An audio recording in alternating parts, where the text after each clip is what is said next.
तो ज्योग्राफी में हमने शुरू किया था सोलर सिस्टम। सोलर सिस्टम में कुछ चीज़ें बताया था, जल्दी जल्दी से उसको रिकैप कर लेते हैं, मतलब दोहरा लेते हैं। तो पहले मैंने पढ़ाया था आप लोगों को सेलेस्टियल बॉडीज़ के बारे में। तो क्या होती हैं सेलेस्टियल बॉडीज़, आप लोगों ने कल पढ़ा है, ज़रा दिमाग दौड़ाइए। सेलेस्टियल बॉडीज़ वो होती हैं जो कुछ आपको आसमान में, खुले आसमान में दिख रहा है या नहीं भी दिख रहा है। जितनी भी हमारी स्पेस बॉडीज़ हैं वो हमारी सेलेस्टियल बॉडीज़ कहलाती हैं। जैसे आप देखते हैं रात में सनसेट के बाद और सनराइज़ से पहले ढेर सारे तारे टिमटिमाते हुए, कुछ और चीज़ें, चाँद देखते हैं, दिन में सूरज देखते हैं, कुछ चीज़ें आप नहीं भी देखते हैं। आप कहीं पर स्टैंड कर रहे हैं, अर्थ, ये सब चीज़ें क्या हैं, ज़मीन, तारे, चाँद, सूरज और ढेर सारी जो ग्रह हैं, सैटेलाइट्स हैं, ये हमारी क्या है, सेलेस्टियल बॉडीज़ हैं। तो मैंने बताया था आप लोगों को कि सेलेस्टियल बॉडीज़ दो तरह की होती हैं। एक वो बॉडीज़ जिनके पास अपनी एनर्जी होती है, मींस वो हीट और लाइट को ट्रांसमिट करते हैं, उन्हें हम बोलते हैं स्टार्स। और एक वो सेलेस्टियल बॉडीज़ जिनके पास अपनी एनर्जी नहीं होती है, मींस वो हीट और लाइट खुद से एमिट नहीं कर सकते, खुद से वो हीट और लाइट उत्सर्जित नहीं कर सकते। इस तरीके से आप देखते हैं बल्ब सेल्फ अपने अंदर से लाइट को एमिट करता है, रोशनी को, और साथ साथ में हीट को, मीन्स गर्मी को भी उत्सर्जित करता है। लेकिन अगर आप ध्यान दें इस बोर्ड पर, इस बोर्ड से भी लाइट रिफ्लेक्ट हो रही है, चमक मार रहा है, लेकिन इस बोर्ड की अपनी लाइट नहीं है।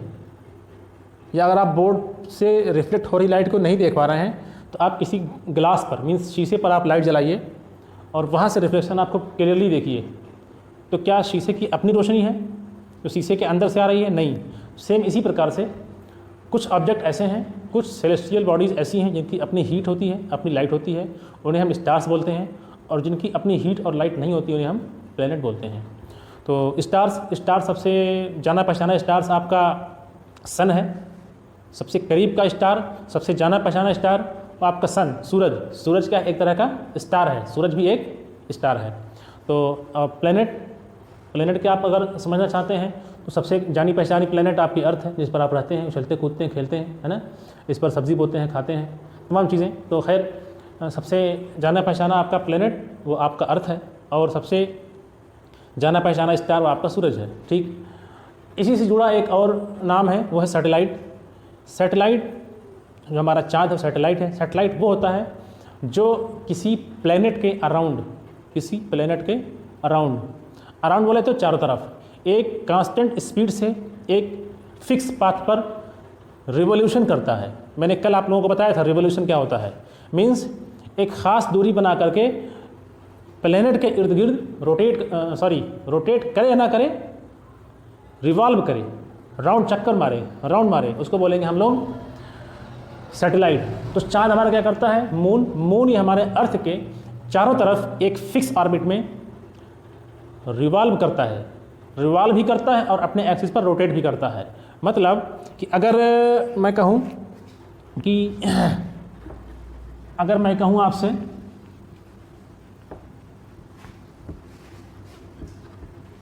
क्या कहूँ कि ये आपके अर्थ है, क्या है बच्चों, अर्थ है। तो चाँद कहीं इसके एक फिक्स पाथ पे, यहाँ से एक ख़ास दूरी पर, वो दूरी है 3,80,000 कुछ किलोमीटर है, इस पर एक कांस्टेंट स्पीड से रिवोल्यूशन करता है, इसको बोलते हैं रिवोल्यूशन। और चाँद अपने एक्सिस पर जो रोटेट करता है उसको बोलते हैं रोटेशन। तो चाँद जो है वो पृथ्वी के चारों तरफ चक्कर लगाता है। चक्कर लगाने में 28 दिन, एक राउंड पूरा करने में 28 दिन का टाइम लेता है, और उसी 28 दिन में अपनी एक्सिस पर भी एक बार घूम जाता है। तो इस चाँद के बारे में बात होगी ज़रा सी। चाँद क्या है, वो एक सैटेलाइट है। वो चीज़ें जो प्लैनेट के अराउंड रिवॉल्व करती हैं उन्हें हम बोलते हैं सैटेलाइट। सैटेलाइट के पास अपनी एनर्जी होती कि नहीं होती है? जिस तरीके से आपने पढ़ा, प्लैनेट के पास अपनी एनर्जी नहीं होती है, सैटेलाइट के पास अपनी एनर्जी होती कि नहीं होती है? तो आंसर है नहीं। सैटेलाइट के पास भी अपनी एनर्जी नहीं होता है, वो भी किसी स्टार से मीन्स सन से वो लाइट को रिसीव करता है और फिर रिफ्लेक्ट करता है। ठीक, आप लोग दिमाग में आ रहा होगा कि अगर सन के पास, चाँद के पास अपनी एनर्जी नहीं है तो फिर वो लाइट कैसे मारता है, कैसे चमकता है? तो चमकता है, सूरज से रोशनी रिसीव करता है, मीन्स सूरज से रोशनी लेता है और फिर आप तक चमकता हुआ दिखाई देता है। तो मीन्स सैटेलाइट के पास भी अपनी लाइट, अपनी एनर्जी नहीं होती है, प्लैनेट के पास अपनी एनर्जी नहीं होती है, स्टार्स के पास अपनी एनर्जी होती है। सबसे जाना पहचाना आपका सैटेलाइट चाँद, सबसे जानी पहचानी प्लैनेट अर्थ, सबसे जाना पहचाना आपका स्टार सन सूरज। ओके, तो ये बेसिक बात थी जो आप समझ गए। और मैंने पढ़ाया था आपको कॉन्स्टिलेशन के बारे में, अगर आप लोगों ने लेक्चर्स को पहले देखा होगा। जिन लोगों ने लेक्चर नहीं देखा है वो बराए मेहरबानी पहले लेक्चर 1 देख लें, तभी इसे समझ में आएगा। तो इसको पॉज करें, रोकें इसको और जाएं लेक्चर 1 देखें, उसके बाद इसको देखें। तो मैंने आपको बताया था कॉन्स्टिलेशन, क्या कॉन्स्टिलेशन लिखने की ज़रूरत नहीं है, सुन लीजिए, CONSTILLATION कॉन्स्टिलेशन। कॉन्स्टिलेशन क्या होता है? कॉन्स्टिलेशन में बता चुका हूँ कि तारों का एक जत्था होता है। क्या है? तारों का group. Number of stars make constellation. अब कितने स्टार्स ये नहीं बताना है, ना ये डिसाइड है कि कितने तारों का ग्रुप। नंबर ऑफ ढेर सारे तारों का ग्रुप क्या कहलाता है? कॉन्स्टिलेशन। तो मैंने उसमें से एक आपको कॉन्स्टिलेशन का नाम बताया था, अगर आपको याद हो तो नाम था उर्जा मेजर। इसको एक और नाम से जानते हैं, क्या नाम है? Big bear. क्या नाम है? Big bear. इन्हीं ये जो कॉन्स्टिलेशन है उर्जा मेजर, उसी कॉन्स्टिलेशन का एक हिस्सा है 7 तारों का, जो हमारे मकसद का है, जिसको हम लोगों ने नाम दिया है, विज्ञान ने नाम दिया है। क्या नाम दिया है? सप्तऋषि। 7 तारों के समूह को बोलते हैं सप्तऋषि। वो 7 तारे ऊर्जा मेजर के पार्ट हैं। ये हमारे मतलब का क्यों है? क्योंकि इनमें से 2 तारे ऐसे हैं जिसके ज़रिए, जिसकी मदद से हम लोग एक तीसरे तारा को पॉइंट कर लेते हैं, मतलब तीसरे तारा को पहचान लेते हैं। वो तीसरा तारा हमारे असल में काम का है। उस तीसरे तारा का नाम है नॉर्थ स्टार। क्या नाम है? North, NORTH, north star, STAR। ठीक, तो नॉर्थ स्टार हमारे किस काम का है? नॉर्थ स्टार हमें नॉर्थ दिशा का ज्ञान देता है, नॉर्थ दिशा के बारे में, नॉर्थ डायरेक्शन के बारे में, उत्तर दिशा के बारे में जानकारी देता है। तो ये आपको बात समझ में आ गई होगी, कल भी आज भी। अच्छा, तो ज़रा सा आज मेरे पास सामने बोर्ड है, इसलिए ज़रा उसको मैं बता देता हूँ कि ये सप्तऋषि वाला मसला क्या है, कैसे हम लोग तारे के ज़रिए, इस सप्तऋषि के ज़रिए डायरेक्शन का पता करते हैं। कल चूँकि बोर्ड नहीं था इसलिए थोड़ा सा बताने में प्रॉब्लम हो रही थी, ऐसे ही इशारा किया था। ध्यान से सुने, समझ में आएगा। तो मैंने क्या बताया? सप्तऋषि कॉन्स्टिलेशन, एक कॉन्स्टिलेशन, इसका नाम बिग बियर, उसके 7 तारों का नाम है। तो वो कुछ ऐसे हैं, मैं तारा ऐसे बना देता हूँ। अच्छा, ऐसे बना आपके मन का।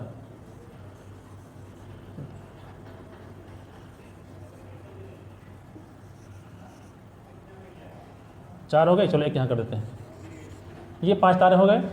उसके बाद ये तारा इधर चलाता है और एक तारा इधर चलाता है। ठीक, तो ये हम पहले पहचानेंगे कि बिल्कुल इस शेप पे इतना तारा आएगा, यू टर्न। ये हमारा सप्तऋषि है। कभी आप आसमान में ध्यान देंगे तो आपको ये दिखेगा तारा। ये कोई अजूबी बात नहीं कर रहा हूँ, ये प्रैक्टिकल बात बिल्कुल हो रही है। ये तारे आपको दिखेंगे, सप्तऋषि, 7 तारों के समूह को सप्तऋषि बोलते हैं। ये 2 तारे हमारे काम के, एक ये और एक ये।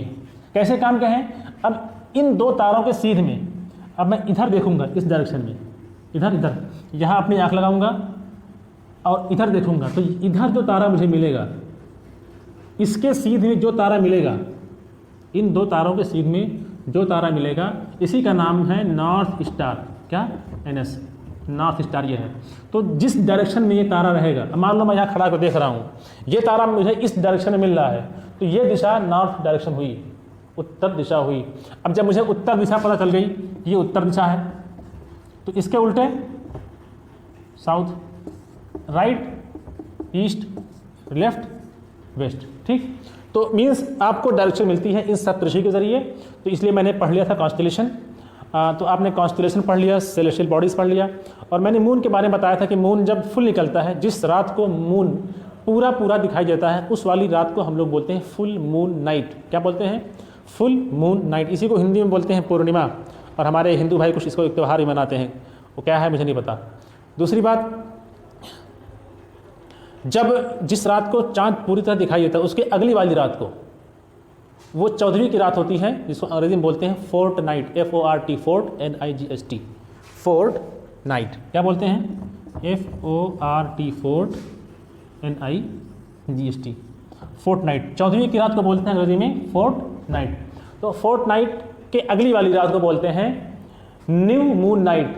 New NEW new moon night means इसको हिंदी में बोलते हैं अमावस्या। तो ये हम जानेंगे, बहुत हमारे काम की है कि नहीं है, बहुत इसको भी ध्यान नहीं देंगे।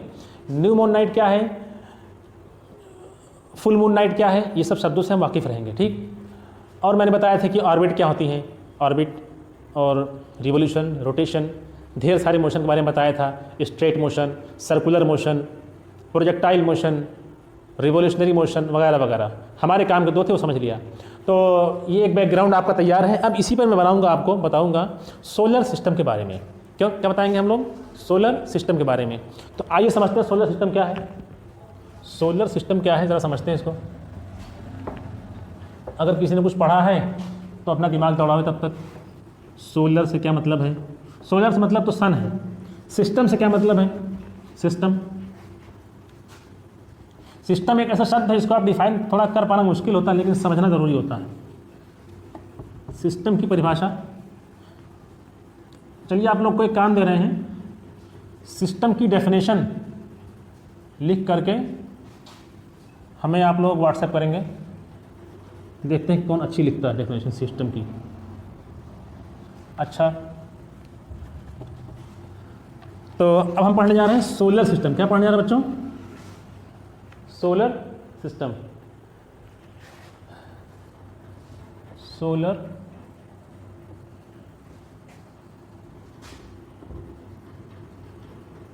पढ़ना आपको भी? पढ़ना है तो कुर्सी लीजिए, बैठिए, वहाँ रख दीजिए। अच्छा, सोलर सिस्टम। सिस्टम से पहले आपको समझिए सिस्टम क्या होता है। एक सिस्टम आपके स्कूल का है, एक सिस्टम आपके घर का है, एक तरतीब आपके घर की है ना सिस्टम। तो जैसे आपके स्कूल में आप आ गए तो एक सिस्टम है, कोई मैनेजर है, कोई प्रिंसिपल है, कोई प्रिंसिपल टीचर है। अस्तगफिरुल्लाह, यही दिक्कत है यहाँ पर। खैर, आप लोग ध्यान से आवाज़ सुनिए और मैं आपको पढ़ा रहा हूँ ऐसे ही, ठीक। तो एक आपका ये सोलर सिस्टम में मैंने बताया कि कोई प्रिंसिपल है, कोई मैनेजर है, कोई टीचर है, कोई पेरेंट्स है, कोई बच्चे हैं, कोई रूम है, कोई गाड़ी चला रहा है, सब एक सिस्टम बना हुआ है। ऐसे ही हमारे सन का एक सिस्टम है। सन है, सन के पास अपनी हीट है, अपनी एनर्जी है। वो हीट और एनर्जी किस तरह से यूटिलाइज हो रही है, कौन एनर्जी कहाँ जा रही है, इसको समझना है। तो अगर हम इसकी डेफिनेशन पर आप ध्यान दें तो कह सकते हैं moon, satellite, planets, asteroids, meteoroids, these bodies या these objects form solar system. क्या क्या? सूरज, चांद, तारे, ग्रह, सैटेलाइट और वो एस्टेरॉइड, मेटेरॉइड्स, ये सब जितनी भी हमारी सेलेस्टियल बॉडीज़ हैं ये सोलर सिस्टम को फॉर्म करती हैं, सोलर सिस्टम को बनाती हैं। अच्छा, तो इसमें से हम एक एक करके सबको पढ़ते हैं। सोलर सिस्टम को एक एक करके पढ़ते हैं। सोलर सिस्टम को एक दूसरे नाम से हम लोग जानते हैं, सन फैमिली। क्या बोलते हैं? सन फैमिली। आवाज़ मिल रही तो आप आवाज़ पर ध्यान दीजिए, क्या लिख रहे हैं वो बात की बात है, ठीक। अच्छा, तो सन फैमिली जो है मैंने बताया कि इसमें आपके मून, सैटेलाइट, प्लैनेट वगैरह वगैरह। तो इसमें से एक एक पढ़ते हैं। पहले पढ़ते हैं सन के बारे में। क्या पढ़ते हैं? सन। कि सन क्या है, सूरज क्या है, सूरज कैसा होता है, इसकी अपनी एनर्जी कैसी होती है, पृथ्वी से इसका क्या ताल्लुक है ना, ये सब चीज़ें पढ़ते हैं। तो पहली बात तो यह है कि सूरज जो है is the centre of, sun is the centre of solar system. Means sun जो है वो सोलर सिस्टम का सेंटर है। मीन्स सोलर सिस्टम का जो ताना बाना है उसके मेन हब पर है। सारी एनर्जी इस पूरे फैमिली को सन से मिलती है, ठीक। दूसरी बात, ये 150 million 150 million kilometre 150 million kilometre हमारे अर्थ से दूर है। तीसरी बात, सन एक तरह का स्टार है। सन किस चीज़ से बना है? जैसे आपकी अर्थ मिट्टी से बनी है, मिट्टी, पत्थर, पानी, इन सब से मिलके बनी है ना। आप देखते हैं अर्थ को, और अर्थ को अपने बहुत करीब से। अर्थ में जो है ढेर सारे पत्थर, ढेर सारी वाटर बॉडीज सब मिल करके अर्थ बनी है। ऐसे सन कैसे बना है? तो सन हम लोग जो जानते हैं, जो वैज्ञानिकों ने इसको सर्च किया है, सन ढेर सारी हॉट गैसेस, हॉट मीन्स गर्म, सन ढेर सारी हॉट गैसेस से मिलकर बना हुआ है। इसका टेम्परेचर काफ़ी ज़्यादा है, इसका टेम्परेचर काफ़ी ज़्यादा है। और सन के बारे में अगर देखा तो सन का एक और काम है, जितनी भी सेलेस्टियल बॉडीज़ हैं, तो सन का जो फैमिली है वो सारे अदर ऑब्जेक्ट को ऊपर एक पुलिंग फोर्स अप्लाई करता है। जैसे घर का एक बुज़ुर्ग पूरे परिवार को बांधे रखता है, वही काम सन का है, वही काम सन का है। सन वो बुज़ुर्ग है तो सारे पूरे परिवार को एक पुलिंग फोर्स के जरिए आपस में बांधे रखता है, यही काम हमारा सन करता है। पुलिंग फोर्स मतलब ये सारे ऑब्जेक्ट को अपने तरफ अट्रैक्ट किए रहता है, खींचे रहता है। इसके पास वो खुसूसियत अल्लाह पाक ने दी रखी है। किसको दे रखी है? सन को। तो सन के बारे में हमने 3-4 पॉइंट पढ़ा कि सन की डिस्टेंस अर्थ से 150 मिलियन किलोमीटर है, हॉट गैसेस से मिलकर बना हुआ है। अच्छा, सन सेंटर पॉइंट पर सन जो है वो सेंटर की पोजीशन लेता है, मतलब सन ही मेन रोल है सोलर फैमिली में। तीसरी बात, सारे अदर बॉडीज़ को, सारे अदर प्लैनेट्स को और सैटेलाइट्स को, इन सबको अपनी तरफ अट्रैक्ट किए रहता है। अच्छा, दूसरी बात हमारे पास है, दूसरी जो ऑब्जेक्ट है, दूसरा जो हमारा सेलेस्टियल बॉडीज़ है, सन फैमिली का मेंबर है, वो कह सकते हैं प्लेनेट। तो आप जानते हैं कि आपका अर्थ एक प्लेनेट है जो सन के अराउंड, इसके अराउंड, सन के अराउंड क्या करता है? रिवोल्यूशन करता है। कितना टाइम लेता है? 360 दिन। अच्छा, इसको अभी इतना गहराई में नहीं जाएंगे, अर्थ को डिटेल में पढ़ेंगे हम लोग। अभी हम लोग पढ़ रहे हैं प्लेनेट को। क्या पढ़ रहे हैं? प्लेनेट को। तो हम पढ़ेंगे कि प्लेनेट हमारे 8 होते हैं। वो प्लेनेट से नाम आप जान लीजिए। पहला प्लेनेट आपका है जो सन से सबसे करीब, मान लो ये सूरज है, इससे करीब सबसे पहला प्लेनेट है मरकरी। फिर है वेनस, फिर है अर्थ, फिर है मार्स, फिर है जुपिटर, फिर है सैटर्न, फिर है यूरेनस और फिर है नेपच्यून।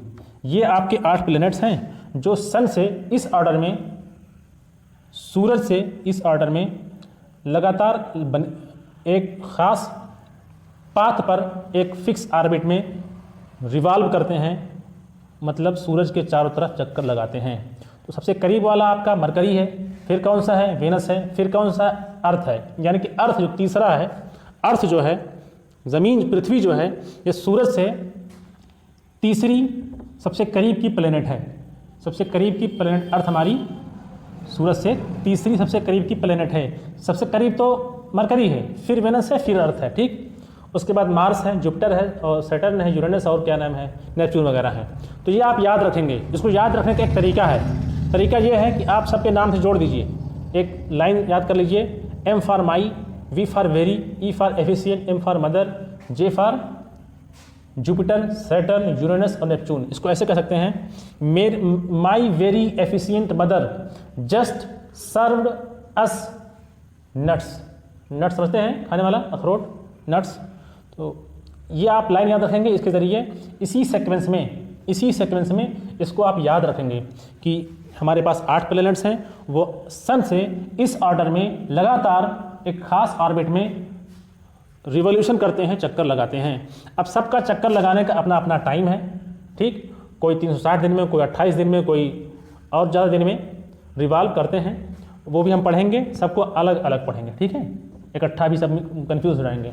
थोड़ा सा जान लेते हैं वेनस। वेनस को हम लोग बोलते हैं कि अर्थ का ट्विन है, पृथ्वी की जुड़वा है, जुड़वा बहन कह लो। पृथ्वी को फीमेल कैटेगरी में रखा जाता है, तो वेनस जो है वो पृथ्वी की जुड़वा सिस्टर है, ओके, ट्विन सिस्टर कह सकते हैं इसको इस तरीके से।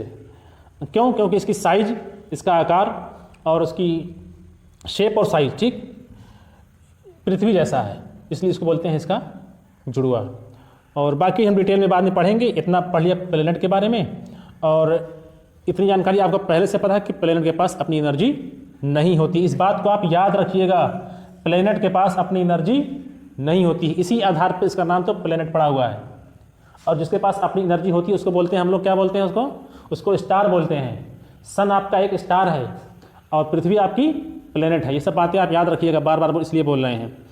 अच्छा, तीसरी बात, एक और प्लेनेट के बारे में सन 2006 तक लोगों का ये मानना था, लोगों का, एस्ट्रोनॉमर्स का, अल्हम्दुलिल्लाह लाइट आ गई, एस्ट्रोनॉमर्स का ये मानना था कि प्लूटो नाम की एक और प्लेनेट हमारे इस यूनिवर्स में है। किस नाम की? अगस्त 2006 तक सारे एस्ट्रोनॉमर्स का ये मानना था कि प्लूटो नाम की भी एक प्लेनेट एग्जिस्ट करती है। लेकिन अगस्त 2006 में एक इंटरनेशनल एस्ट्रोनॉमर्स की मीटिंग हुई, मतलब पूरे दुनिया के जो एस्ट्रोनॉमर्स हैं, एस्ट्रोनॉमर समझते हैं आप लोग? एस्ट्रोनॉमर्स वो जो सेलेस्टियल बॉडीज़ के बारे में स्टडी करते हैं, सेलेस्टियल बॉडीज़ के बारे में स्टडी करते हैं। सेलेस्टियल बॉडीज़ आपको मैं पहले बता चुका हूँ, इस ब्रह्मांड में जो भी नेचुरल ऑब्जेक्ट हैं, चाहे वो सन होवे, स्टार होवे, मून होवे, कोई सैटेलाइट होवे, इन सब के बारे में जो स्टडी करता है उसको बोलते हैं एस्ट्रोनॉमर। क्या बोलते हैं? एस्ट्रोनॉमर। तो जो दुनिया के बड़े बड़े एस्ट्रोनॉमर्स हैं उनकी एक मीटिंग हुई। कब मीटिंग हुई? अगस्त 2006 में। उस वक्त ये तय हुआ कि नहीं, प्लूटो है ये हमारा प्लेनेट नहीं है, प्लूटो हमारा प्लेनेट नहीं है, बल्कि इसको एक और नाम दिया गया, इसको नाम दिया गया ये ड्वार्फ प्लेनेट है। ड्वार्फ अंग्रेजी का शब्द है, ड्वार्फ का मतलब होता है बौना, जो चीज़ अभी पूरी तरह से तैयार ना हो पा रही हो उसको बोलते हैं ड्वार्फ। तो बाद में इसको हम लोगों ने प्लेनेट की कैटेगरी से हटा दिया, इसका एक तीसरा नाम है ड्वार्फ प्लेनेट। तो आपके इम्तिहान में आ सकता है कि ड्वार्फ प्लेनेट का नाम क्या है, तो आप बताएंगे प्लूटो। क्या बताएंगे? प्लूटो। तो हम लोगों ने प्लेनेट के बारे में समझा। अब बात करते हैं, सन समझा, प्लेनेट समझा, अब बात करते हैं ज़रा सा अर्थ के बारे में बात कर लेते हैं, क्योंकि प्लेनेट, अर्थ भी एक प्लेनेट है और अर्थ हमारे लिए बहुत ख़ास है, क्योंकि इसी पर हम लोग जीते हैं, इसी पे खेलते कूदते हैं। खेलना कूदना तो बात की बात है, लेकिन अर्थ क्योंकि एक ख़ास प्लेनेट है, इसको ज़रा समझते हैं, इसके बारे में 2-4-5 पॉइंट जानते हैं। डिटेल स्टडी तो अलग से ही करना पड़ेगा, डिटेल आपको अलग से ही पढ़ना पड़ेगा। अच्छा, पहले तो अर्थ का शेप समझ लीजिए। अर्थ बिल्कुल एक बॉल की जैसी है। एक बॉल लीजिए और उसको, उस पर एक हाथ नीचे से लगाइए, एक हाथ ऊपर से लगाइए, उसको ऐसे बिल्कुल ऐसे दबा दीजिए, इसको बोलते हैं फ्लैटन। तो फ्लैटन बॉल, इस तरीके से आपका एप्पल होता है, ऊपर से और नीचे से दबा होता है, इस तरीके से आपका अर्थ का शेप है, जो वैज्ञानिक कहते हैं। मैं तो देखा नहीं हूँ रियल में, मॉडल देखा हूँ, सुना हूँ, बता रहा हूँ, किताब में भी लिखा हुआ है। तो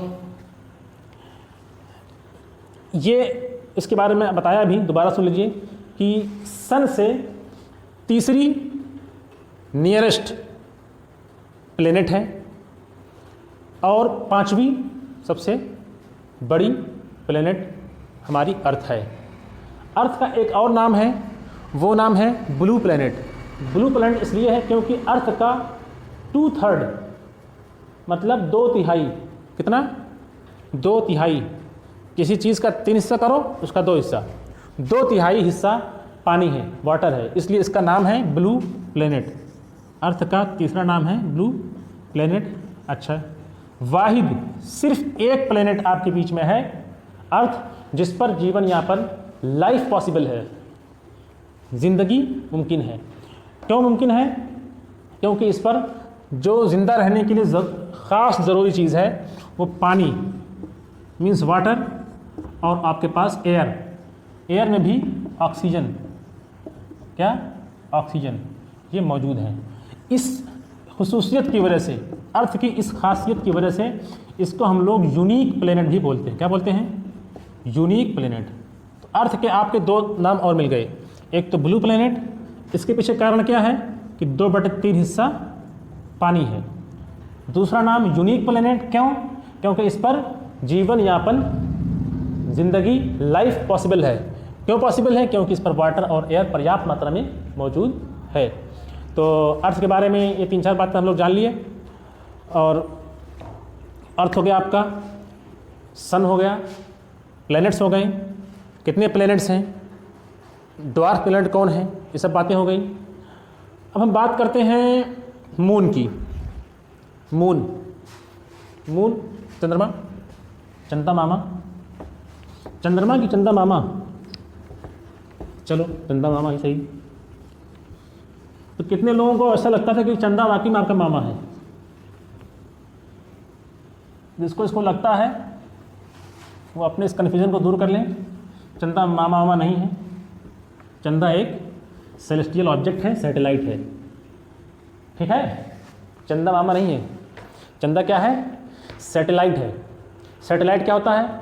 सैटेलाइट वो ऑब्जेक्ट जो किसी प्लेनेट के अराउंड, चारों तरफ एक कांस्टेंट मतलब एक फिक्स स्पीड से एक फिक्स पाथ पर रिवॉल्व करे, घूमे, उसको बोलते हैं सैटेलाइट। सैटेलाइट आर्टिफिशियल भी हो सकती है और नेचुरल भी हो सकती है। एक एक बात को 2 बार 3 बार बोल रहे हैं इसलिए ताकि आपको याद हो जाए, ठीक है। ध्यान दीजिए, चंदा मामा नहीं है।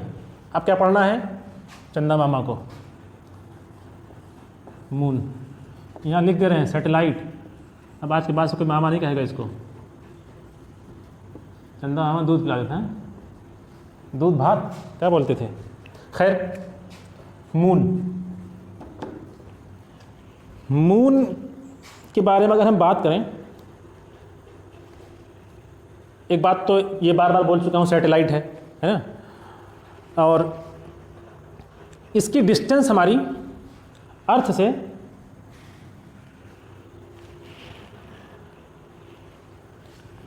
चांद की अर्थ से, ये अर्थ है, चंदा मामा हो गए। इसकी डिस्टेंस ये ऐसा नहीं है, ये है गोलीय ऐसे ही, ये थोड़ा एहसास करने के लिए। इसकी डिस्टेंस 3,84,000 किलोमीटर है। ये आप फिगर याद रखेंगे। चांद की हमसे दूरी, हमसे मतलब कि अर्थ से दूरी 3,84,000 किलोमीटर है। कितना है? 3,84,000 किलोमीटर। दूसरी बात चांद के बारे में, जो चांद का डायामीटर है, डायामीटर पता आप लोग को? डायामीटर बोलते हैं, ये आपका गोला है, गोले का एक मध्य बिंदु होगा, सेंटर पॉइंट होगा ना, बीच वाला पॉइंट। एक ऐसी लाइन खींचिए जो इसके सेंटर पॉइंट से होकर के गुजरे, सेंटर पॉइंट से होकर के गुजरे। तो एक सरफेस ये, तो ये लाइन की इस सरफेस से इस सरफेस तक की दूरी, इस सतह से इस सतह तक की दूरी जो होगी, इसकी जो नाप होगी, इसको हम लोग बोलते हैं डायामीटर। शर्त यह है कि वो लाइन हमारी सेंटर पॉइंट से गई हो। अगर ये लाइन हमारे सेंटर पॉइंट से न जा करके यहाँ से चली आएगी, तब ये डायमीटर नहीं होगा। डायमीटर वो वाली लाइन जो एक सतह से दूसरी सतह को टच कर रही हो और सेंटर से जा रही हो। जो बच्चे ज्योमेट्री पढ़े हैं, त्रिकोणमिति पढ़े हैं, उनको जानकारी होगी। और बहुत बेसिक बात है, जिनको जानकारी ना हो जानकारी कर लें किसी से भी। डायमीटर इसी को बोलते हैं, ठीक। अच्छा, तो चाँद है, बताना ही था मुझे कि जो चाँद का डायमीटर है, जो चंदा का डायमीटर है, मून का डायमीटर है, वो अर्थ के डायमीटर का 1/4 है। अर्थ की डायमीटर का 1/4 है। मीन्स अर्थ की डायमीटर अगर 100 मीटर है मिसाल के तौर पर, तो इसकी डायमीटर 25 मीटर है। डन? हाँ। तो चाँद के बारे में, मून के बारे में आपको इन्फॉर्मेशन मिली। एक तो ये कि आपसे 3,84,000 किलोमीटर दूर है। दूसरी इन्फॉर्मेशन आपको ये मिली कि इसकी डायमीटर अर्थ की डायमीटर से 1/4 है। तीसरी इन्फॉर्मेशन आपको मिली कि मून मामा नहीं, सैटेलाइट है। मून सैटेलाइट है। चौथी बात इसके बारे में जान लीजिए कि मून पर लाइफ पॉसिबल नहीं है। मून पर जीवन पॉसिबल नहीं है। क्यों नहीं पॉसिबल है? क्योंकि मून पर जो जिंदा रहने के लिए ज़रूरी चीज़ें हैं, वाटर और ऑक्सीजन, ये मौजूद नहीं है। जिंदा रहने के लिए ज़रूरी चीज़ें हैं, पानी और हवा, पानी और ऑक्सीजन, वो मून पर मौजूद नहीं है, ठीक। तीसरी बात, मून की अपनी, तीसरी बात नहीं, पांचवी बात, मून की अपनी एनर्जी नहीं है। मून के पास अपनी एनर्जी नहीं है। ये मून चमक रहा होता है वो अपनी एनर्जी से नहीं, बल्कि सूरज की किरणें, सूरज से रोशनी इस पर मून पे आके पड़ती है, फिर वो मून रिफ्लेक्शन देता है, ठीक। अच्छा, यही सेम बात हमारे अर्थ के साथ भी है। जहन में आगे बोल देते, सुन लीजिए। अर्थ का भी यही काम है। अगर हम इस अर्थ को, पृथ्वी को कहीं दूर से मतलब नहीं कि मुंबई जाकर देखेंगे, पृथ्वी को छोड़ करके किसी तीसरे प्लेनेट पर या काफ़ी हाइट पर सैटेलाइट से जा करके अर्थ को आपको छोड़ना है, दूर का मतलब मुंबई सऊदी नहीं चले जाना है। चल मान लो हम अर्थ को जा करके चांद पर से देखें, कहाँ से देखें?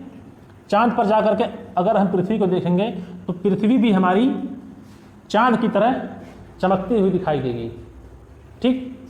चौथी बात या आखिरी बात, मून जो है, चंद्रमा जो है, ये किस मटेरियल का बना हुआ है? जैसे बताया आपको मैंने, पृथ्वी, कंकड़ पत्थर, रेत है ना, मिट्टी, इन सब से मिलकर बना हुआ है, पानी। ऐसे मून कैसे बना हुआ है? तो मून भी ऐसे ही बना हुआ है। मून की भी मटेरियल यही है। सूरज का मटेरियल क्या है? सूरज का मटेरियल हॉट गैसेस हैं, हॉट गैसेस हैं। अर्थ का मटेरियल आप देखते हैं दुनिया भर चीज़ें। सेम इसी प्रकार से मून का भी मटेरियल है। मून भी, इसका सरफेस जो है, कहीं गड्ढा है, कहीं उभार है, पठार के तरीके से, कहीं प्लेन है। ठीक है, ये सब चीज़ें मून पर भी मौजूद है। अच्छा, तो मैं बात कर लिया मून के बारे में। मून एक सैटेलाइट है, मून के बारे में बात हो गई, प्लैनेट्स के बारे में बात हो गई, सन के बारे में बात हो गई, और किसके बारे में बात हो गई? सन, मून, प्लैनेट, अर्थ के बारे में बात हो गई। अब दो रह जा रहा है वो एस्टेरॉइड्स और मेटेरॉइड्स। क्या? एस्टेरॉइड्स और मेटेरॉइड्स। किसी ने सुना है नाम पहले एस्टेरॉइड का? क्या होता है एस्टेरॉइड? क्या होता है, क्या काम करता है, क्या खाता पीता है, कुछ पता है? क्यों शारिक, आप बताओ, एस्टेरॉइड क्या खाता है? किस चिड़िया का नाम है? नहीं पता? चलो हम बताते हैं।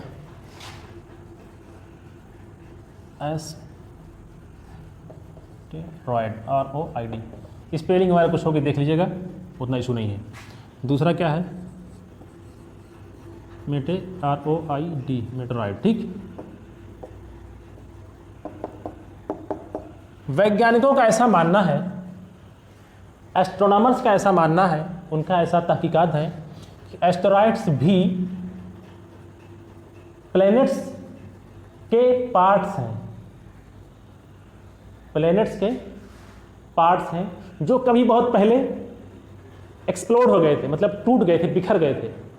कोई प्लैनेट था जो बहुत पहले बिखर गया था, उसी का हिस्सा एस्टेरॉइड्स है, ऐसा साइंटिस्ट का मानना है। हम भी वही मानेंगे फिलहाल। अच्छा, ये कहाँ पाए जाते हैं? ये आपने किताब में देखिएगा, और यहाँ पे दिखा दे रहा आपको हम, कि बीच में सन है, ऐसे ढेर सारी ऑर्बिट्स हैं, और हर एक ऑर्बिट में अलग अलग प्लैनेट रोटेट रिवॉल्व करते हैं। तो सन के बाद आपका मरकरी है, वेनस है, अर्थ है, देन मार्स है, जुपिटर है। ये जुपिटर है, ये मार्स है। ये मार्स की ऑर्बिट है। इसी पाथ पर मार्स क्या करता है? राउंड लगाता है, चक्कर करता है, चक्कर काटता है। और ये वेनस का है, तो सॉरी जुपिटर का है। तो जुपिटर और मार्स के बीच में ऐसे जुपिटर और मार्स वाली जो ऑर्बिट है, जुपिटर और मार्स वाली जो ऑर्बिट है, अभी हम ऑर्बिट को और अच्छे समझाएंगे, या पहले समझ लो, वरना यहाँ दिक्कत होगी अभी आपको। ऑर्बिट को कुछ ऐसे समझो, खेलने वाली बॉल देखा है? खेलने वाली बॉल देखा है? हाँ देखा, सब देखा है। तो मान लो सूरज है, वो क्या है? सन है। मान लो कि वो बॉल सन है। अब उसके ऊपर उस बॉल से थोड़ा और बड़ी बॉल, और ये वाली बॉल उस बड़ी वाली बॉल के सेंटर में। फिर इसी प्रकार से उससे बड़ी बॉल, उससे बड़ी बॉल, उससे बड़ी बॉल, उससे बड़ी बॉल। ऐसा आप इमेजिन करो, ऐसा आप ख्याल की दुनिया में जाओ, सोचो कि एक सन है, उसके ऊपर एक दूसरी बॉल लगी है, एक है, फिर तीसरी, फिर चौथी, फिर पांचवी। या ऐसे कर लो, एक बीच में बॉल रख लो, बॉल के तरफ एक चूड़ी रखो बड़ी सी होवे जो बॉल को घेर ले, फिर एक उससे बड़ी चूड़ी, फिर एक उससे बड़ी चूड़ी, फिर उससे बड़ी चूड़ी, फिर उससे बड़ी चूड़ी। ऐसे ऐसे आप चूड़ी रखते जाओ, तो जो चूड़ी बन रही है, बॉल के बाद चूड़ी, ये सब एक एक ऑर्बिट हैं।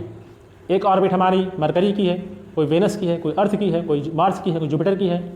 तो ये जो एस्टेरॉइड्स हैं बच्चों, एस्टेरॉयड्स ये किसी प्लेनेट का एक टुकड़ा है और ढेर सारे टुकड़े हैं, एक टुकड़ा नहीं। कोई प्लेनेट था कभी वो बिखर गया और बिखरने के बाद वो खंडित हो गया, टुकड़ा टुकड़ा हो गया, चूर हो गया। अब वो चूर यही मार्स और जुपिटर के बीच में, मार्स और जुपिटर के बीच में, इन दोनों ऑर्बिट के बीच में सन के अराउंड, सन के चारों ओर चक्कर लगा रहा है। आज भी सन के चारों ओर चक्कर लगा रहा है, लेकिन क्लियर नहीं कि कौन सा प्लेनेट था, कैसा था, क्या इसका मतलब है। लेकिन ये है कि ये किसी न किसी प्लेनेट का बिखरा हुआ हिस्सा है जो मार्स और जुपिटर के बीच, जो दोनों ऑर्बिट्स हैं, उन दोनों ऑर्बिट्स के बीच में चक्कर लगा रहा है। तो इतना आप जानो एस्टेरॉयड्स के बारे में। उसके बाद आते हैं मेटेरॉयड्स के बारे में। मेटेरॉयड्स अगर आप जानना चाहते हो मेटेरॉयड्स को, METEROIDs मेटेरॉयड्स, तो मेटेरॉयड्स सिंपली ये रॉक्स के टुकड़े हैं। रॉक मतलब होता है पत्थर। क्या? मोटे भाषा में रॉक मीन्स पत्थर। रॉक्स के टुकड़े हैं। अच्छा, ये रॉक्स के टुकड़े क्या करते हैं? ये भी सूरज का चक्कर लगाते हैं। ये रॉक्स के टुकड़े हैं, वो सन के अराउंड रिवॉल्व करते हैं। क्या करते हैं? रिवॉल्व करते हैं। अच्छा, तो कभी कभार जो आप देखते हैं, कहते हैं कि बिजली गिरी है, ये बिजली का मसला यहीं से है। आप सुनते हैं ना, जब बादल गरजते हैं या उस टाइम लाइटिंग होती है, मतलब चमक होती है, और कहीं कहीं बिजली गिरती है, पत्थर बड़े बड़े गिरते हैं, तो वही यही चीज़ मेटेरॉयड्स है। जो आप कहीं कहते हैं बिजली गिरी है, बिजली का असली नाम मेटेरॉयड्स है। क्या है? मेटेरॉयड्स। होता यह है कि मेटेरॉयड्स किसी भी प्लेनेट के, या हो सकता है इसी एस्टेरॉयड से ही, एस्टेरॉयड से बिखर जा रहे हों, पत्थर का बड़ा सा टुकड़ा, छोटा सा टुकड़ा, वो सन के अराउंड किसी एक ऑर्बिट पर रोटेट कर रहा है, रिवॉल्व कर रहा है। रोटेट गलत हो गया, रिवॉल्व कर रहा है, रोटेट नहीं। रोटेट तो अपनी जगह पर जब घूमे तो रोटेट होता है, रोटेशन होता है। सन के चारों ओर किसी एक फिक्स ऑर्बिट पर रिवॉल्व कर रहा है। जब कभी सन से उसकी पकड़, सन से उसकी ग्रिप, उस पर खींचने वाला फोर्स कम हो जाता है, तो सन की ऑर्बिट से बाहर जा करके वो अर्थ पर आता है। कई बार वो अर्थ पे आकर के गिरता है। जब वो सन की ऑर्बिट से निकल जाता है, सन की, सूरज की पकड़ से छूट जाता है, जिस तरह कुछ बच्चे, लड़के लड़कियां घर में बुजुर्ग की पकड़ से छूट जाते हैं तो घर से बाहर भागते हैं ना, यही हाल मेटेरॉयड्स की। मेटेरॉयड्स जब इस बुजुर्ग के सन की पकड़ से छूट जाता है तो होता क्या है? आकर के पृथ्वी पर गिरता है। सन से पृथ्वी के आने के बीच जब हवा में तेज स्पीड से गिरता है आकर के, वो आप बाल उछालिए थोड़ी ऊंचाई पर 25-30 फीट, फिर कितना तेज गिरती है, और वो 150 मिलियन किलोमीटर दूर सन है, उसकी ऑर्बिट से छूटता है और पृथ्वी पर गिर रहा है। तो कितनी उसमें स्पीड होगी? उस स्पीड से जब वो अर्थ पे आता है तो एयर में फ्रिक्शन की वजह से, हवा की जो रगड़ की वजह से वो जल जाता है। कई बार जल करके गिरता है, तो जब जल जाता है एकदम बिल्कुल ख़त्म, राख हो जाता है, तो ज़मीन तक नहीं आ पाता। कई बार वो बिला जले गिर जाता है। तो आप देखते हैं कि ढेर सारे नुकसान हो जाते हैं। कभी किसी जाकर के, किसी के घर पर, किसी के छत पर, किसी के पेड़ पर, किसी के ऊपर जाकर गिर जाता है, वो तो ज़ख्मी करता है, जान ले लेता है। और अगर जान नहीं भी लिया तो जहाँ गिरता है ढेर बहुत बड़ा सा गड्ढा क्रिएट कर देता है। बहुत बड़ा सा गड्ढा, छोटा सा गड्ढा, जिस आकार का गिरेगा उसी हिसाब से गड्ढा बनाएगा। तो ये मेटेरॉयड्स हैं। तो आज के बाद से वो बिजली को आप, पीछे जो लॉजिक है, जो विज्ञान है, उसको आप जान गए कि वो क्या होता है असल में। वो दरअसल मेटेरॉयड्स होते हैं, वो पत्थर के टुकड़े होते हैं, रॉक्स के टुकड़े होते हैं। वो सन के अराउंड एक खास ऑर्बिट में चक्कर लगा रहे होते हैं। किसी कारणवश, किसी भी वजह से सन से जब उसकी पकड़ दूर छूट जाती है, मैंने बताया अभी, सन जो है वो सारे चीज़ों को अपनी तरफ खींचे रहता है। उस पर एक पुलिंग फोर्स, जैसे चुंबक खींचता है, ऐसे सन, सूरज, सारे सेलेस्टियल ऑब्जेक्ट को अपनी तरफ खींचे रहता है। तो उस पत्थर को भी खींचे हुए हैं। किसी वजह से अगर वो मेटेरॉयड्स सूरज से छूट जाते हैं, लूज़ हो जाते हैं, तो आके अर्थ पे गिरते हैं। और अर्थ पे गिरने में ये घटना होती है कई बार कि वो पत्थर डायरेक्ट आके गिरा, नुकसान पहुंचाया। कुछ होते हैं जल जाते हैं, कंप्लीट जल जाते हैं रास्ते में ही, तो नीचे तक नहीं गिरते हैं। कुछ होते हैं जलते जलते नीचे आके गिर जाते हैं। तो ये आप सुनते होंगे कि बिजली गिरी, जल गया, आग लग गई, घर टूट गया, छत टूट गया, छप्पर टूट गया। ये वही मेटेरॉयड्स होते हैं। तो बच्चों आज हमने पढ़ा सोलर सिस्टम को। इसमें एक दो पार्ट और हैं, एक दो पॉइंट मैं सोच रहा हूँ उसको भी ख़त्म कर लूँ। वो क्या है?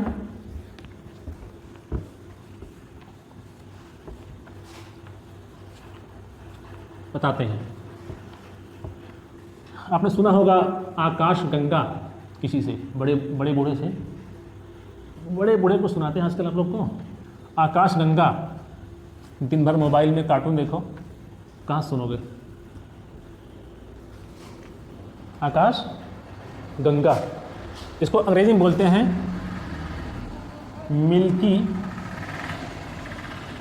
MILKY, मिल्की वे गैलेक्सी, GALAX गैलेक्सी, ठीक है। मिल्की वे गैलेक्सी, मिल्की मतलब दूध सा सफ़ेद, ठीक है। मिल्की वे वे मतलब रास्ता ऐसा, जैसे कोई रोड हो चौड़ा सा पटरी टाइप का। गैलेक्सी मतलब चमकना, गैलेक्सी से मुराद है लाइटिंग से, चमक से। अच्छा, क्या है मिल्की वे गैलेक्सी? कभी आपने ध्यान अगर ना दिया हो तो अब दीजिए। अगर आज मौसम साफ़ हो, देखिए बाहर रात में आसमान के किसी एक हिस्से में ढेर सारे तारे, ऐसा लगता है कि तारे किसी नदी में तैर रहे हों। ढेर सारे तारे, बिल्कुल ऐसे एक रोड सा दिख रहा हो कि हाँ यहाँ से वहाँ तक पूरा तारा है। बेल्ट, बिल्कुल बेल्ट समझते हैं? बेल्ट नहीं समझते? एक चौड़ी सी पट्टी, चौड़ी सी या पतली सी, यहाँ पर खूब चौड़ी सी पट्टी खूब चमकती हुई दिखाई देती है। उन्हीं को हम लोग बोलते हैं मिल्की वे गैलेक्सी, आकाश गंगा। क्यों? क्योंकि उसको पुराने इंडियन मिथोलॉजी में, परंपरा में ऐसा समझा जाता था, ऐसा अनुमान लगाया जाता था कि ये आकाश में मतलब आसमान में तारों की नदी है। क्या है? तारों की नदी है, ऐसा गेस किया जाता था। आज उसको साइंस कहती है नहीं, वो नदी वदी नहीं है, वो ढेर सारे तारे हैं, बहुत दूर हैं, इसलिए करीब करीब दिखाई दे रहे हैं। और उन पूरे ग्रुप को, उस पूरे समूह को, जैसे मैंने अभी बताया था आप लोगों को, कॉन्स्टिलेशन बताया था। तो कॉन्स्टिलेशन एक छोटा सा हिस्सा हो गया। कॉन्स्टिलेशन तारों का इसके निस्बत में, मिल्की वे गैलेक्सी के निस्बत में छोटा हिस्सा हो गया। मिल्की वे गैलेक्सी बहुत ज़्यादा तारों का समूह, ठीक। मिल्की वे गैलेक्सी बहुत ज़्यादा तारों का समूह। इसी तारों के समूह में, मिल्की वे गैलेक्सी में, आकाशगंगा में हमारा ये पूरा सोलर सिस्टम एग्जिस्ट करता है। पूरा सोलर सिस्टम एग्जिस्ट करता है। कहने का मतलब यह है कि अगर ये मिल्की वे गैलेक्सी, ज़रा सा इसको साफ करते हैं, 1 मिनट सब्र करिए।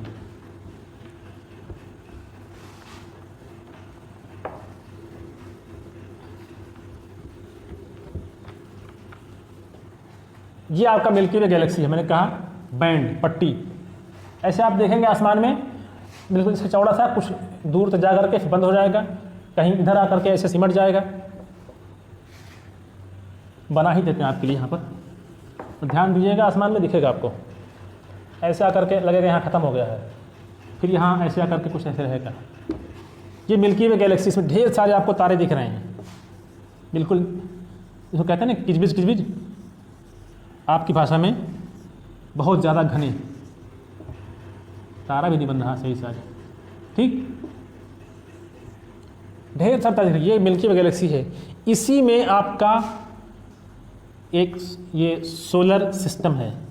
सन तो तारा है, तो एक ये आपका सोलर सिस्टम इसी में एग्जिस्ट करता है। न जाने कितने और सोलर सिस्टम इस आकाशगंगा में हैं, न जाने कितने और सोलर सिस्टम इस आकाशगंगा में हैं। उनकी क्या प्रॉपर्टी है, क्या खुसूसियत है, कैसे बने हैं, क्या उनके प्रोडक्ट्स हैं, उन पर क्या तैयार होते हैं, ये सब नहीं पता, मुझे नहीं पता। हो सकता है एस्ट्रोनॉमर्स को पता होवे, या फिर जो हाई स्टडी किए हुए हैं ज्योग्राफी वगैरह की, एस्ट्रोनॉमी की, स्पेस साइंस वगैरह पढ़े हैं, उनको जानकारी होवे, ठीक है। फिर हमारे में इसकी जानकारी नहीं है। खैर, और ये आकाशगंगा और ऐसी ऐसी ढेर सारी आकाशगंगाएं जो मिल करके एक बड़ी सी स्ट्रक्चर बनाती हैं, उसको बोलते हैं यूनिवर्स। क्या बोलते हैं? ढेर सारी आकाशगंगा, ढेर सारी मिल्की वे गैलेक्सी मिल करके जो एक बड़ी सी स्ट्रक्चर बनाएंगी, ढेर सारे परिवार मिल करके एक जो ख़ानदान बनाते हैं, वो ख़ानदान का नाम क्या है? यूनिवर्स। क्या नाम है? यूनिवर्स। अब ज़रा एक चीज़ हम लोग मज़े की है, इसको समझते हैं, अच्छा लगेगा। अब हम लोग असल पढ़ाई कर चुके हैं, अब कुछ बातें थोड़ा सा ऐसे ऊपर से कर लेते हैं। जो अपना क्लास था वो कंप्लीट है और टॉपिक कंप्लीट है। कुछ ऐसे ही बात करते हैं ऊपर से 5 मिनट के लिए, फिर आप लोग आराम करिएगा। और मैं तो कहूँगा कि वीडियो को कम से कम 2 बार देखिए, टाइम मिलो 3 बार देखिए। इंशाल्लाह बिला लिखे आपको सब चीज़ें ऑटोमेटिक रट जाएंगी, याद हो जाएंगी। और जब तक आपको हर एक बात याद नहीं होती है, हर एक चीज़ आपके पकड़ में नहीं आती, तब तक बेकार है अगर आप 1-2 बार देखने से, क्योंकि सब समझने की बातें हैं, याद करने की बातें हैं। अच्छा हाँ, जो मैं बात करने जा रहा था कि ज़रा हम लोग अपने आप को देखते हैं कि हम लोग इस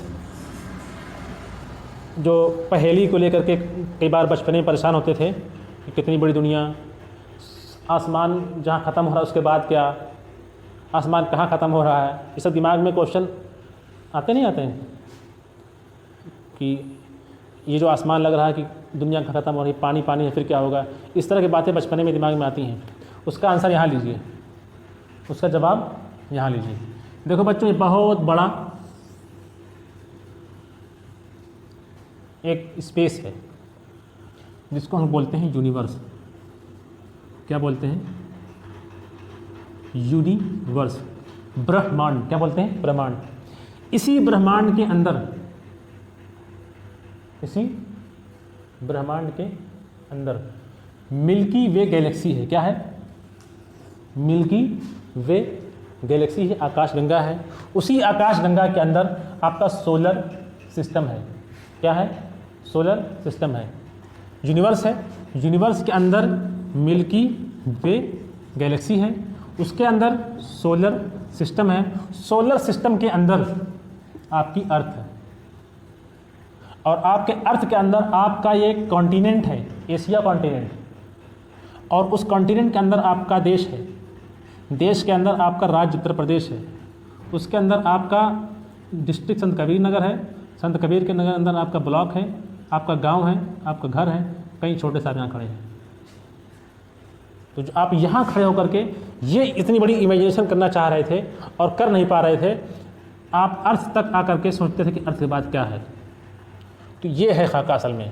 अर्थ है, अर्थ के बाद अर्थ एक सोलर सिस्टम के अंदर है। सोलर सिस्टम वो हमारा मिल्की वे गैलेक्सी के अंदर पाया जाता है, और मिल्की वे गैलेक्सी वो यूनिवर्स के अंदर पाया जाता है।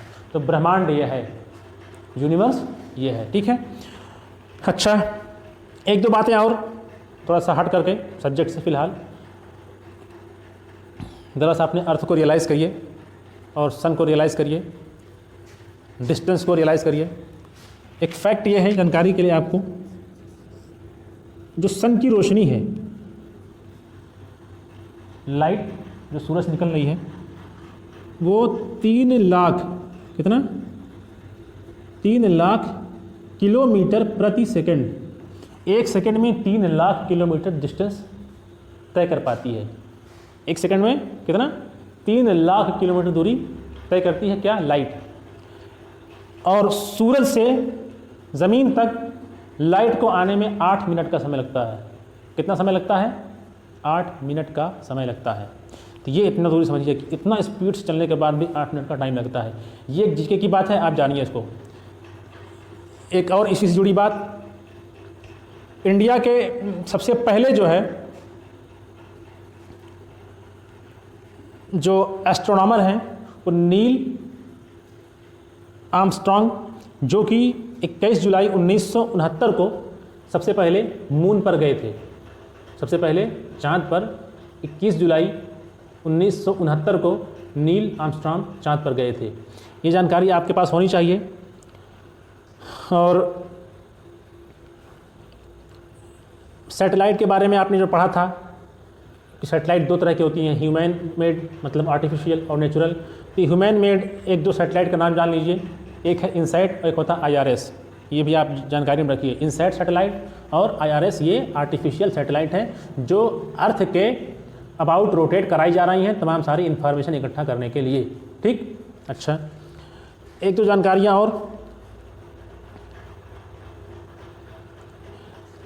एस्ट्रोनॉमर मैंने आपको बताया अभी कि एस्ट्रोनॉमर कौन होते हैं। एस्ट्रोनॉमर वो होते हैं जो स्पेस साइंस की स्टडी करते हैं, जो सेलेस्टियल बॉडीज़ के बारे में स्टडी करते हैं। आर्यभट्ट सबसे पुराने इंडियन एस्ट्रोनॉमर थे। तो ठीक है, कुछ अगर रह गया होगा तो इंशाल्लाह कल उसको पूरा करेंगे। और आप लोग भी हमें कमेंट करके, और या तो कमेंट ना कर सकें अभी, अगर नहीं समझ में आ रहा है तो फ़ोन करके जो ना समझ में आए बताइए, जहाँ जो कुछ रह गया हो। तो कल मैं लेक्चर लेने से पहले 5-7 मिनट 10 मिनट जो टाइम लगेगा इस लेक्चर को फिर रिकैप करूँगा। तो इसको 2 बार 3 बार देखिए। और हाँ, मैंने कल भी कहा था, आज फिर कह रहा हूँ, ये सारी क्लासेस बिल्कुल फ्री हैं, सबके लिए हैं। चाहे बच्चा अपने स्कूल में पढ़ रहा हो, नहीं पढ़ रहा हो, इस स्कूल में पढ़ रहा था, नहीं पढ़ेगा, को सबके लिए है। फ़ीस जमा किया है, एडमिशन है, नहीं है, सबके लिए बिल्कुल फ्री है। सब लोग इसका फ़ायदा उठाइए। ठीक, शुक्रिया। अच्छा, अस्सलाम वालेकुम।